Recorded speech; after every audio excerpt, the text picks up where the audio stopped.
মধ্যপ্রাচ্যের চলমান উত্তেজনার প্রেক্ষাপটে ইরান যুক্তরাষ্ট্র সম্পর্ক নিয়ে সামনে এসেছে নতুন এক চাঞ্চল্যকর তথ্য। বিশেষ করে যুদ্ধবিরতি প্রসঙ্গে মার্কিন অবস্থান নিয়ে তৈরি হয়েছে নানা প্রশ্ন। বিশ্লেষকদের মতে প্রকাশিত কিছু প্রতিবেদনে উঠে এসেছে এমন ইঙ্গিত যা যুক্তরাষ্ট্রের কূটনৈতিক অবস্থানকে নতুনভাবে ভাবতে বাধ্য করছে। এই প্রেক্ষাপটে সবচেয়ে বেশি আলোচনায় রয়েছেন যুক্তরাষ্ট্রের সাবেক প্রেসিডেন্ট ডোনাল্ড ট্রাম্প। একদিকে যেখানে তিনি প্রকাশ্যে কঠোর অবস্থান নিয়েছিলেন, অন্যদিকে পর্দার আড়ালে যুদ্ধবিরতির প্রচেষ্টা চালানোর অভিযোগ উঠেছে। ফলে তার বক্তব্য ও বাস্তব পদক্ষেপের মধ্যে এক ধরনের বৈপরীত্য লক্ষ্য করছেন বিশ্লেষকরা।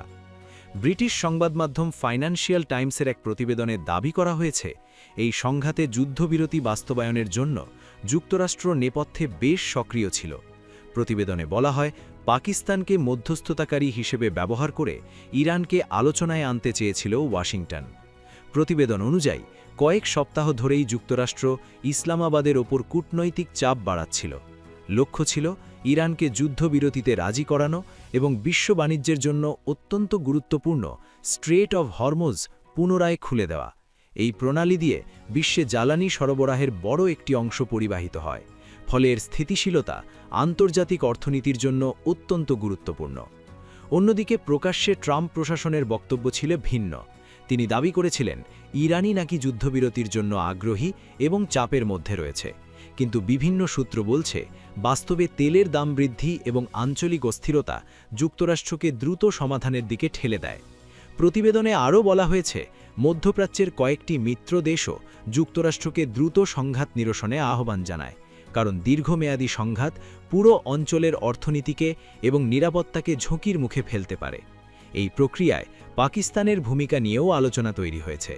সেদেশের তৎকালীন প্রধানমন্ত্রী শেহবাজ শরীফ এবং সামরিক নেতৃত্ব ইরানের সঙ্গে যোগাযোগ রক্ষায় গুরুত্বপূর্ণ ভূমিকা পালন করেছেন বলে দাবি করা হয়।